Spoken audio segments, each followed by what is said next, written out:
Hi, it's Paddy Hirsch at Marketplace. So, initial public offering, or IPO, how does that work? Well, what I want to do is to reintroduce you to the three little pigs who by now have built a large hotel in the city. Very successful hotel, okay, it's making a lot of money. They're very, very pleased with it, these three little pigs. But it's not doing quite what they want because they want to get a bar in there, they want to get a restaurant, all the rest of it. Their brick house, they want to turn it into, so we call it the brick house hotel. They want to turn it into something a bit more fancy, but they haven't got any money.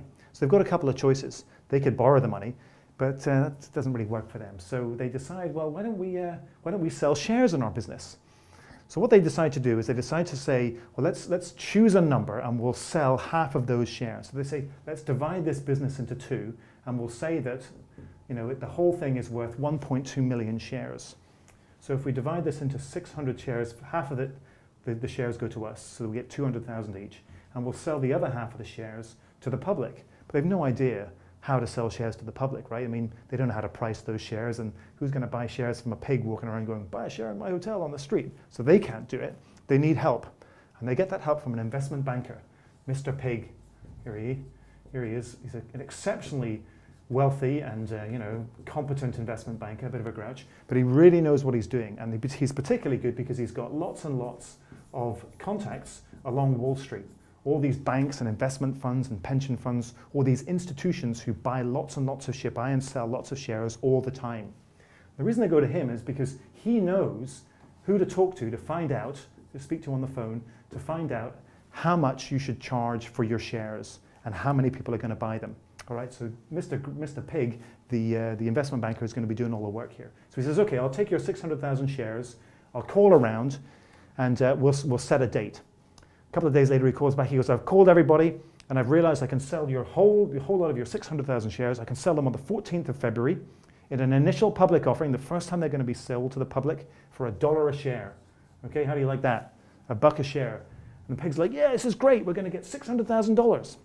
Fantastic. So the 14th of February comes, and it's the initial public offering day. And what happens is these 600,000 shares are transferred all the way to these investors for $1 a share. So these guys, the pigs, get $600,000, actually slightly less, because Mr. Pig is going to take a nice fat fee.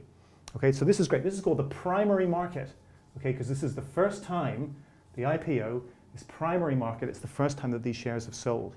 But what about all the people who go to the hotel, know it's a popular place, find they can never get a reservation at the restaurant, and say, how can we get a piece of this action? How can we get a piece of this business? How can we buy a share? Because we're not getting it here, so how do we get it?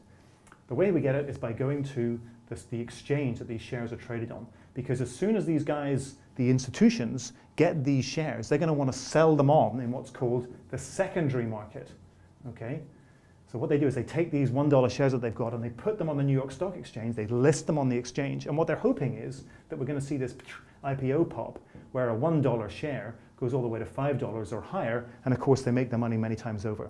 What happens a lot of the time, of course, or certainly some of the time, is that the shares go the other way.